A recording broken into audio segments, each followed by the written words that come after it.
This is Bangladesh. It's probably not a country you've heard a whole lot about. Maybe that's because it's kind of hard to see on a map. Geographically speaking, Bangladesh is a small place, about as big as the state of Illinois. But when it comes to population, Bangladesh is the 8th largest country in the world, with 170 million people. That's 25 million more people than all of Russia. Bangladesh's capital, Dhaka, is the 9th largest city on Earth, more populated than New York. But a few decades ago, Bangladesh wasn't officially called Bangladesh. It was actually a wing of another country, Pakistan, and it was called East Pakistan. And there's a really terrible story about how it got there. A subcontinent larger than the whole of Europe becomes two self-governing dominions within the British Commonwealth of Nations. In 1947, as British India was becoming independent, the British government announced the subcontinent would be split in two. In the center, there would be a Hindu-majority country called India, and outside it, with wings on the east and west, there would be a Muslim-majority country called Pakistan. East Pakistan was populated mostly by Bengalis, people from this big region here, which had been split between east and west in the partition. West Pakistan was populated mostly by Punjabis, Pashtuns, Sindhis, and a few other ethnic groups.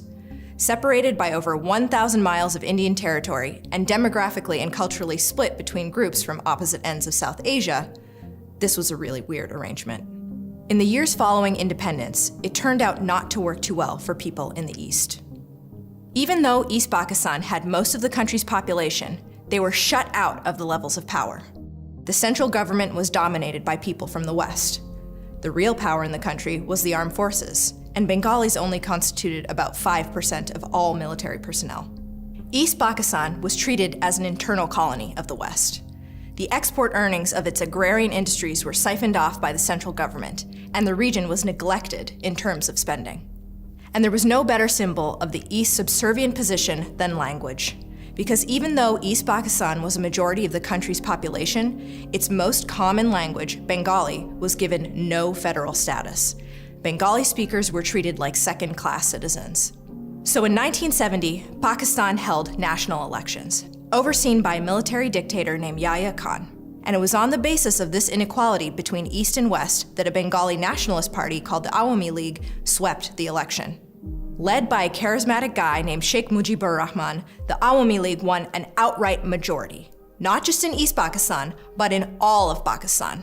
Rahman was set to become prime minister of the entire country. But to the Pakistani government, that wasn't acceptable. Yahya Khan thought that a Bengali party couldn't be allowed to form a government, so he refused to accept the results. Of course, this did not go over well in East Pakistan. The bitterness of poverty and resentment in East Pakistan erupted today in a kind of civil war. Sheikh Mujibur Rahman, the leader of East Pakistan, declared the region an independent republic, which he said will be called Bangladesh.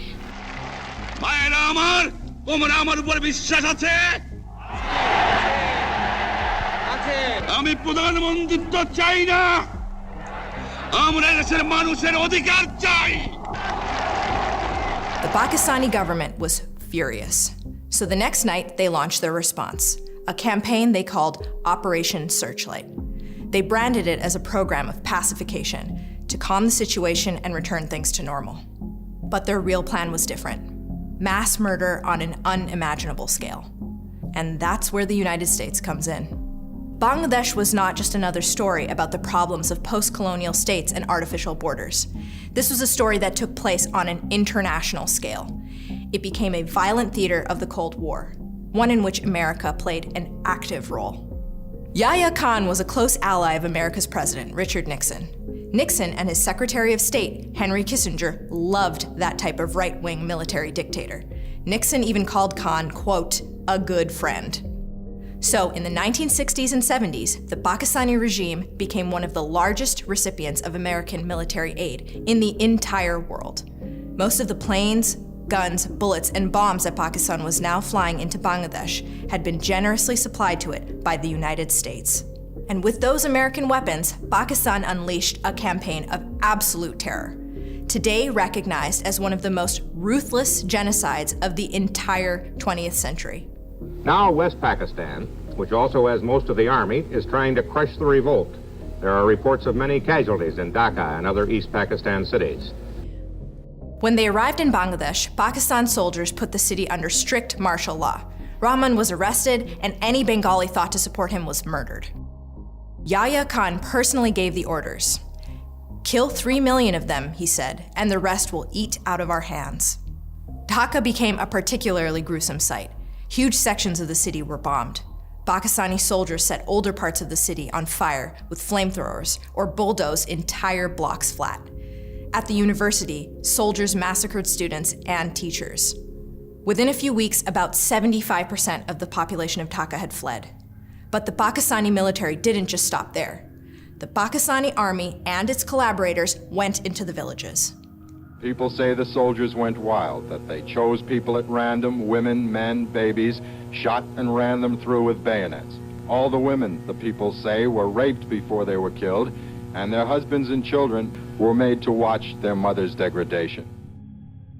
The numbers are staggering. At least 300,000 Bangladeshis were murdered, and perhaps as many as 1 or 2 million. Between 200,000 and 400,000 Bangladeshi women and girls were raped. About 10 million people fled into India in just a few weeks, one of the largest and most sudden movements of refugees in human history. A World Bank mission found that in every district, there were villages which have simply ceased to exist. One American official called it the most incredible, calculated thing since the days of the Nazis in Poland. A senior American diplomat named Archer Blood wrote message after message to the White House and the State Department, alerting them to the genocide and asking them to stop protecting the Pakistanis. "Our government," he wrote, "has evidenced what many will consider moral bankruptcy." But Nixon and Kissinger didn't care. "That consul in Dhaka," Kissinger said, "doesn't have the strongest nerves." Archer Blood's telegram got thrown in the trash. So as Pakistan was destroying Bangladesh with American weapons, Nixon and Kissinger knew exactly what was going on. And they weren't angry. If anything, they were impressed.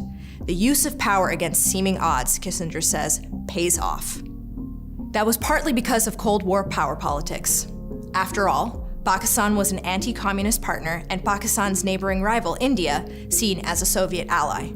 So Pakistan was an essential outpost for US interests, and its actions couldn't be opposed. And Nixon and Kissinger also held really racist views that led them to ignore the killings. What Nixon had to say about Indians in one White House conversation. Undoubtedly, the most unattractive women in the world are the Indian women. Most Muslims, sexless, nuts people. I mean, people say, what about the black Africans? But God, those Indians, apathetic. When one American diplomat suggested cutting off aid to Pakistan to stop the genocide, Nixon put it bluntly, "I wouldn't do that to help the Indians. The Indians are no goddamn good." What Indians really need, Nixon said, is a mass famine. Kissinger agreed. He added, "They are a scavenging people." So Nixon and Kissinger stepped up aid to Pakistan.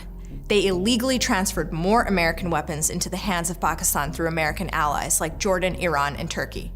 The United States even made an implicit threat toward India not to intervene by moving a nuclear aircraft carrier into the Bay of Bengal on the coast of Bangladesh.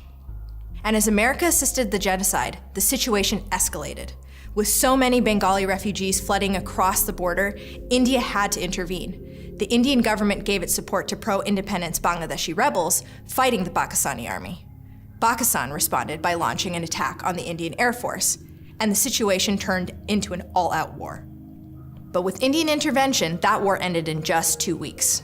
Pakistan surrendered and Bangladesh became an independent country. Yahya Khan resigned in disgrace. Rahman was freed and became the first president of the independent nation of Bangladesh. The memory of what happened there may already be growing dim in many of us, but what did happen there will never be forgotten by the people of Bangladesh, especially the women. But in Pakistan, there was never any trial of the war criminals. People who had carried out the genocide got away with it. The generals and politicians who had planned it remained dominant in national life. Even in Bangladesh, many people who had collaborated in the genocide continued to be prominent in public life, becoming businessmen and politicians. And two of the biggest collaborators in the genocide, Henry Kissinger and Richard Nixon, were never tried or held responsible for their role in Bangladesh. They had knowingly facilitated a genocide, had joked about it, had spoken positively of its leaders, and they got away with it. I'm Nashwa Zaman for the Gravel Institute.